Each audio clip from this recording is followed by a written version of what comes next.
Hello and welcome to the World Pool preview for Derby Day at Flemington. I'm your host, Alex Donnelly, joined as always when we preview some Melbourne races for the World Pool, joined by James Lamb.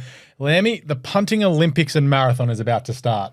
Yeah, it's a cracking day of racing, and the weather gods, they look like they're going to be kind on Saturday, maybe not so much for Cup Day, but we should be racing on a good 4, a soft 5, probably worst case scenario. Yeah, and the rail will be in the true position. Of course, the track has been always prepared for this meeting for 12 months. It's just a rotating calendar. Obviously, next year will be a little bit different with the Cox plate, but prepared, it will be perfect. Hopefully, they don't aerate the track in case the rain comes like we had that unfortunate incident a few years ago. Yeah, they were all trying to get to the fence. The Prince of Penzance. Yes. Yeah, that wasn't great. But as said, all 10 races this weekend, all 9 races this weekend are World Pool races at Flemington. So the whole card this weekend is a World Pool event for the punters. So plenty of good racing to sink their teeth into. And with the good fields that we have here, and especially in a big field like the Derby, we may get some very juicy, exotic dividends across the weekend. Yeah, I think the Derby is a particularly good race to play exotics in, which we'll get to later on. Yeah, so we are going to have a deep dive on the Coolmore Stud Stakes. We're actually going to do a runner-by-runner for that race because it is by far the most interesting race of the day at Flemington. We will touch on the Group 1 Empire Rose and the Group 1 Victoria Derby as well, and then we'll get Lammy's better bets on the card as well. But as said, make sure you do bet with the World and the World Pool this weekend. Of course, thank you to our friends at the Hong Kong Jockey Club. It is the best time of year to bet as well. It is the carnival. So let's get into it. It is race number 6. It is the Coolmore Stud Stakes. We're going to do this runner by runner, where we do have 12 horses greeting us here. Obviously, only the one filly in My Gladiola turns up. 6 fillies have won this race in recent history. You need to be good to do it, like really good. Yeah, I'm not sure My Gladiola will be joining that list. Yep. Very nice filly, but this is a strong year for the Colts. Yep. Let's have a look at the speed map here. It comes up on your screen right now. The 2 speed influences, Hidden Motive and Raging Force, drawn right in the middle next to each other. Beedman showed a little bit of speed in his jump out. You think Baywalk, will he take a sit or will he roll forward? It is Chris Waller. Do you think he'll expose the horse up down the straight? I think they'll ride him with a bit of aggression early days and maybe try to slot in behind Raging Force or Hidden Motive. I don't think he'll want to lead those 2 horses. Beedman is the horse who maps really well, just tucked in behind those 2 speedsters. McGaw might be caught out on a bit of a limb from out there, and Legacy Bound is the other one who will probably be right up there on the speed. And yeah, we should get a really genuine tempo in this straight course affair. Skyhook probably not done any favours there, drawing barrier 2. He's probably wanted to draw close to the outside. He comes through all those good form races this time in, hasn't had the best of luck, and Sterling Alexiou sounded quietly confident that his colt would run a better race with the Winkers first time. Willow confirmed a ride as well. But take a look at some of the replays here. We've got 4 replays. We're going to look at 3 races and 1 very important jump out. Here is the Golden Rose, which, in a shock to no one, has proved to be one of the best form races you'll ever see. As we go through the replay right now, Baywalk's up in front there. Skyhooker did a bit of work. Tempted's coming down the outside. Oh, there's the Caulfield Guineas winner out the back, Autumn Boy, just finishing off well. And Wotan didn't have the best of luck in the Caulfield Guineas either, and Nepotism as well was okay in a Cox plate, but Baywalk just stomped them. That's been kind to Nepotism. But Tempted third, ran a cracker in the Everest coming back to 1200. Skyhook, I thought, battled away okay on this occasion. Baywalk, though, ran them ragged track record time. So that was a handy replay. Roman Console is the next race. Beedman in the China Horse Club colours. In front, you've got Hidden Motive as well. Now, out wide, the horse on the inside in the red cap has since come out and won by about 100 yards at the Valley Apocalyptic. So, looks a good Napoleonic, sorry. Yep. Should have won by about 100 yards here and did win on the weekend. And Beedman should have absolutely trotted in. And you see Hidden Motive. He was out in front and just kept on kicking. Yeah, I thought they might have backed up with Napoleonic, actually, but he's not here. But yeah, Beedman, a moral beat on this occasion. Hidden Motive was a somewhat lucky winner, you would have to say, but you make your own luck with his racing pattern, so well done to him there. But yeah, Beedman was the horse you'd take out of that replay. Of course, Apocalyptic was the flight stakes winner. Yes. Napoleonic. There's a lot of horses. Yeah, there's an ick at the end. I do not have the ick about Napoleonic. You want to follow him wherever he turns up. But let's get to the Gothic Stakes now. Here's an important replay because there's McGaw in front as we roll with the play now, and Tentris just warming up. he looked like he was no hope at the 300-metre mark. Yeah, it would have been a good thing. Leaked, I was cursing Zara at the top of the straight, but he ducked and dived his way to victory. Thank God for that. Raging Force was typically honest, on pace, kicked hard, just beaten by a very good one. And McGaw regressed off his Flemington run on this occasion. Now, let's take a look at this jump out, which was last Friday at Flemington. You have Beedman, Baywacht, and Skyhook in this. So Beedman, the China Horse Club colours, Baywacht in the Godolphin colours, and Skyhook in the red with the white blaze. Well, the winner, Ballista, is out in front now in the Ultra Tune Thoroughbreds colours. You want to follow him across Cup Week wherever he goes. But everyone's talking about Beedman out of this. I liked what Baywacht did because Adam Hieronymus, his forearms would have been burning how hard of a grip he had on this horse. Yeah, he was a bit anti Baywacht. He certainly wanted to go a hell of a lot quicker. I don't think you could say that he trialled any better than Beedman. I thought Beedman trialled really well. So I wouldn't be jumping off either of them. But, geez, the winner went like an absolute rocket. Put that one in the black book. But, yeah, I thought Beedman jumped out better than Baywacht. But you can see, Baywacht wanted to go 10 times quicker than that. He would have had sore arms. Yeah, if they let him go, he might have been up with Beedman. But they probably wanted to get a bit more out of Beedman as well after not exerting as much energy last start as well when he was held up just horrendously. But let's get into this runner by runner. We'll go through it. Number 1 is Baywacht, who we did mention last start, Golden Rose winner. Ran second in the Run to the Rose and was third in the San Domenico. He's the Glamour Colt. He'll be worth a fortune if he wins this. He certainly will. Back to 1,200 off a little freshen. A couple of trials in between, one of which we've just seen. Second to Tempted in his last 1,200-metre start. She was, of course, excellent in the Everest. First time down the straight, barrier 10 looks favourable. My only concern is that last start was just a huge peak on anything he'd done previously and whether he can repeat the dose. I guess you could say 2 grand finals. Horses don't always do that, but you can't say that he can't win, but I just don't. The odds don't appeal at this early stage. So Waller's done the double with Zoostar in the past. I don't think Brazen Bow ran in a Golden Rose, but obviously won down the straight. Brazen Bow was a Danehill horse into this, so I think Waller's got a really good record. Obviously, September Run won this race as well. He's won 3 or 4 of them, so he knows what it takes to win a Coolmore. Get the colts right. McGaw was the winner of the Danehill, led them up in the Gothic. I was going to say, out of the Danehill, it looks like you just want to take one horse out of the Danehill and kind of put the rest aside. Yeah, yes, he won the Danehill, but the Quinella pair that day were in the A ground. Tentris went back to inferior grounding there. So I thought the third horse was the best run out of that race. He still does, for a gelding, he still does a lot of things wrong. He can be slow away, then he wants to over race when he's sort of revved up to take a forward position. So yes, he's got ability, but he'll need to do absolutely everything right to win this race, and he's just a bit hard to trust.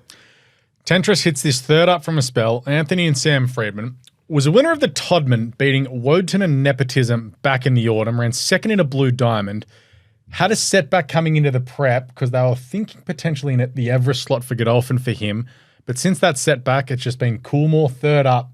He hits this in form. Yep, he does look the horse with a sense of timing, him and Beedman. But yeah, that Danehill run I mentioned earlier, he wasn't in the A ground with the Quinella pair, but really nice effort. And interestingly, he was a massive drifter on track that day. The on-course fluctuations, he blew like a gale and still ran really well. So I'm guessing from that, he probably looked a run short. And then he came out, stepped up to 1,200 last start and won impressively. We saw that replay before. Duck and weave job from Zara. Proven down the straight, third up. Options from barrier 5. He's going to be very hard to beat. Tycoon Star, visors again, winkers off first time. Last seen in the Danehill around 5th, has had a jump out win since. Yeah, 4 runs is prep, all solid rather than spectacular. I think he needs to find a length or 2 on his last 2 runs, both over 1,100.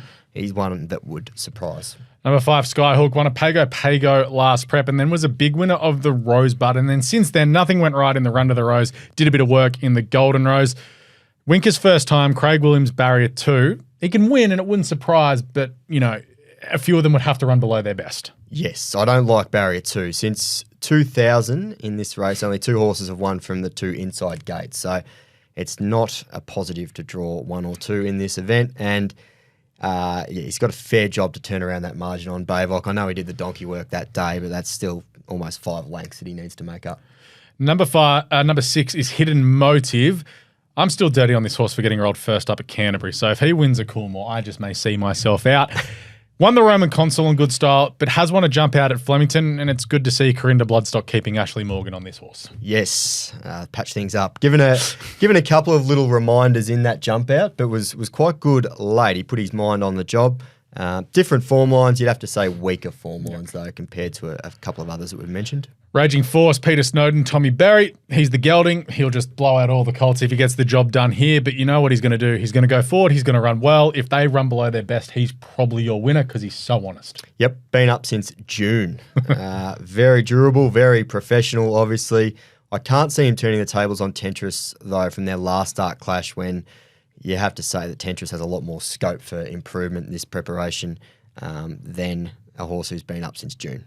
For the Hilltop Hood fans, Jimmy Ricard, for Kieran Marr, Ben Allen, Barry 11. So draws to the right part of the track.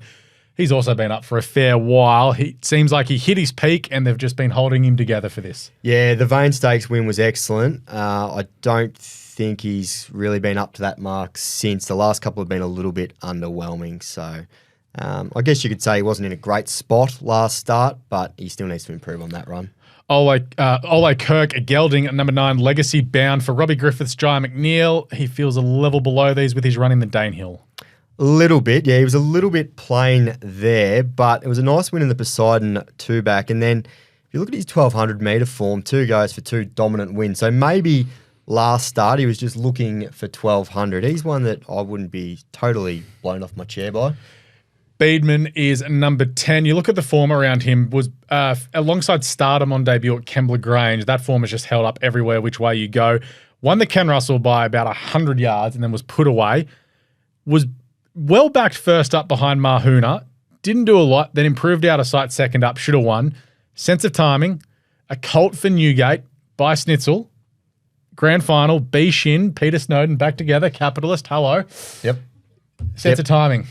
Indeed, tick, tick. Indeed. I know he's one of yours, but I'm definitely starting to come around to him myself. I actually didn't mind the first up run because he looked like he was going to drop out. Yep. He was beaten less than a length in the end. He actually fought really hard under pressure, and I think he really needed that first up run. He was much better last time when he should have bolted in. That was a well-publicised horror show, but yeah, I think he's the one with the most potential for a huge spike.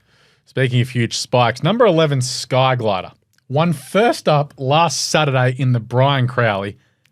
Killed them in that event, beating Palatine and Grand Eagle, who come out of the same race as Beedman last start in the Roman Consul. So he's come out and said, I'm better than this lot.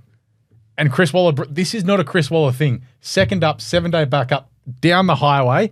Karen McAvoy comes to Melbourne to ride him, has ridden him in all of his trials and all of his races. Yep. Yeah, he had the right run last start, but it was still a very nice win. I just think the form, the Palatine Grand Eagle, they would both start monster odds in this. So I can see why people would make a case on the quick backup, but he's not in my top 4 or 5. My Gladiola, the Sloan filly in the race, Barrier 1 is nice to her. She was boomed up leading into her debut runs. Started odds on when beating the Blue Diamond Prelude. Beat Acacia first up. Now, you look at that ties in with Beedman as well. So you can get the form tie-ins here and was second in the Danehill.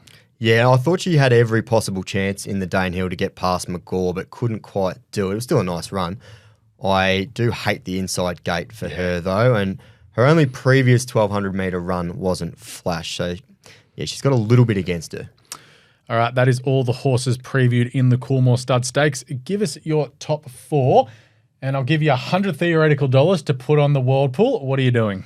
Yes, I'm going with Tentris on top from Beedman, your boy. They're the 2 horses that, to me, look like they're peaking on Saturday. I've got Bayvok in for 3rd. It's hard to leave him out.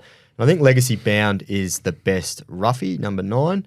I will have 75 on Tentris and a little $25 saver on Beedman. If he wins, we don't lose on the race. Yeah, I don't mind that at all. So Tentris and Beedman, the 2 bets in the race. Race number 7 is the Victoria Derby. 2,500 metres here for the stays. We have a full field. 4 emergencies. I'm praying there's a scratching because I'm pretty keen on one of the emergencies in this race. Observer's going to start very short. He'll probably start really short on the World Pool given his win last weekend. I think it was $1.50 on the World Pool. He'll probably start that short this weekend. So if you want to get him beaten, I think you'll be well paid here. How are you looking at that race? Because Providence was in that race last week, finished off like a rocket. If there isn't a scratching, Craig Williams will ride him. If there is a scratching, I got no idea who's going to ride this horse. Options had no luck in that race. And then outside of that, a few of these horses have been beating up on each other. Autumn Mystery has looked the one because he's kept winning the way through. Won the Flemington lead up and then won the Norman Robinson. Yeah, I think the Vase is the form line that you want to trust. I mean, Observer's won by half a length. He could have won by 2 lengths plus. Obviously, there's a big difference from 2040 to 2500. It's a fair leap, but he could not have drawn any better than barrier 4 because he can roll forward and either lead or take a sit if, roughies further out on the track want to, put a bit of pressure on, put a bit of heat on. It's not a sort of lead at all costs scenario from that barrier. So I've got Observer on top, but I think there's a good place bet in the race. Deal Done Fast for me. Yep. Last start looked like a really good Derby trial. It made an early move around them in the Norman Robinson. It looked to peak on the effort. It looked like it was going to go backwards in the straight, but then once he got it straightened up, it came again quite late at the end of 2000 there. So I think it'll eat up this trip. And I don't actually hate barrier 1 for him. I think he can race in the first 6 or 7. He has been going back in his races, but that's from wide gates. He drew 12 of 12 in the Derby trial. So I don't think it was their goal to be back there. It was dictated to by the barrier. So he's my place bet in the race, and I've got a lot of respect for Providence and Options. Options was given an absolute stinker on the ride last Saturday, so I wouldn't be reading too much into that. But yeah, exotics around those 4 horses would be my play in the race. If Arabian Prince gets a run, Dawn barrier 20, is it? Yep, don't care. I will be backing this horse each way if he gets a run. Since his debut run back in July, I just circled Derby. Yep. Has not had one good steer in 3 career starts. Look, an extra stride in the superimpose at Flemington, he probably wins. An extra couple of strides in the Norman Robinson probably wins. Flemington 2500 by Gayath out of a Zabeel mare. Mick Kent doing funky things. I love it. Willow booked. If this horse runs in the race, Craig Williams will ride him. I will be having something on each way at Monster Odds. Okay, we've tossed up a couple of nice roughies there to maybe you take Observer in Quinellas with a couple of those. Yeah, because I think they'll pay off quite handsomely if we do so. Race number 8 is the Empire Rose over 1,600 metres. An absolutely fascinating race this because Pride of Jenny is here after an average run for her standards in the King Charles. I'll say close to terrible for her standards. Fangirl, who just absolutely hates Pride of Jenny, turns up here. I don't understand why she's running in this race because anytime she runs against Pride of Jenny, she gets busted up. Abounding was a great last start winner. Damask Rose has been building towards this. Like a Lucy, got it circled in this. Barrier 3, Mark Zara, bang it on speed, son. Yep, we are lining up. Oh, yeah, beautiful. 2 runs back have been outstanding. Came from last to finish a close 4th to Lazura here first up. Yep. Then up to the mile, chased home Transatlantic and Evaporate in the Group 1 Toorak last time. Nothing wrong with that form. And I actually like her staying at 1,600, given this is going to be a proper mile test with Pride of Jenny in the race. She probably lobs midfield or better from there. Plenty of time to chase down Pride of Jenny. She looks the bet for me, absolutely. And I think Abounding has place claims. The horse is just absolutely airborne. I don't like Fangirl. You mentioned she doesn't like Pride of Jenny. I don't have the stats in front of me, but I think she's it's zipped for 8. Yeah, she might have beaten Pride of Jenny once, but I don't know if she necessarily won that race. Yeah, but yeah, right. the stats aren't in her favour. But yeah, for me, Like a Lucy looks a really good bet. Yeah, the only ones I can quickly find here where Pride of Jenny's been in the top 3 has been nowhere. So I think a head-to-head record against Pride of Jenny is not good at all. So yeah, doesn't enjoy her running against it. But yeah, I like a Lucy here too. She's the strongest horse in this field. If Jenny's going to go out and try and do a thing, just put her on speed and just track her everywhere because she's an Oaks winner in New Zealand as well. Strong winner over 2,100 metres. This could be her. And people from New Zealand have been ever since she came over here have been like, this is probably one of our best exports in recent years. So no, we're both keen. I like it. What about on the day? Any other bets on the meeting as well? Because there's a lot of races to bet into. We got 9 of the best throughout the day as well. Where are we looking? I think race 4, number 1, Get a Good Feeling, is your banker for the day. She'll start short odds, but she looks one to sort of anchor in multis if you're that way inclined. The 1,000 Guineas form's looking really good. 4th in that race was Salty Pearl, who won easily last Saturday. Get a Good Feeling gives every indication she'll lap up 2,000. I think she should win this on her way to hopefully winning the Oaks as well. But one at better odds, race 5, number 12, Engshudo. Excellent second up run over this route last start. Was a length off Von Hawk who then won impressively last Saturday. Drops to 53, drawn perfectly in barrier 3 and open to further improvement third up. Him being sort of 3 times the price of Warney doesn't make a lot of sense to me. So I think if we can get sort of upwards of $20 for Enxuto, he looks a really good each way or 1x3 play. Type of horse you will probably get decent odds on the World Pool this weekend, given Robbie Griffiths, John McNeil, not exactly a sexy combination. No, and say. he's taken along through sort of the benchmark races. Like he's gone through the grades steadily. So yeah, I think we will get a decent price for him. And Robbie Griffiths, every carnival bobs up with one at big odds, and you're like, how did I not have it in there? It happens every year at Flemington. Hopefully we found it this week. Now there's no excuse not to have it in there. No excuse whatsoever. But that is the World Pool preview done and dusted for this week for Flemington. Of course, all 10 races are World Pool events this weekend. Make sure you do pay attention to the social platforms across Punters and RaceNet this weekend. A lot of stuff going up across there this week. But also, next weekend for Champions Day is also World Pool. Part of the meeting is World Pool. All the Group 1s will be World Pool races as well. So we'll have a lot to chat through, Lammy, because we'll dive deep into the Champions Sprint, the Champions Mile, and the Champions Stakes, where I don't know who's going to run against Via Sistina, and I don't know who's going to run in the mile. They look like small fields, but they could be intriguing little battles, and the sprint is shaping up to be a cracker without Car Ying rising. Yeah, it'll be interesting to see if Antino shows up after his Cox Plate stink bomb. It'll be very interesting, but we will break that down all for you next week on the World Pool Preview. Good luck if you're having a bet this weekend, and we'll catch you next week on the World Pool Preview. What's gambling really costing you? For free and confidential support, call the number on the screen or visit the website.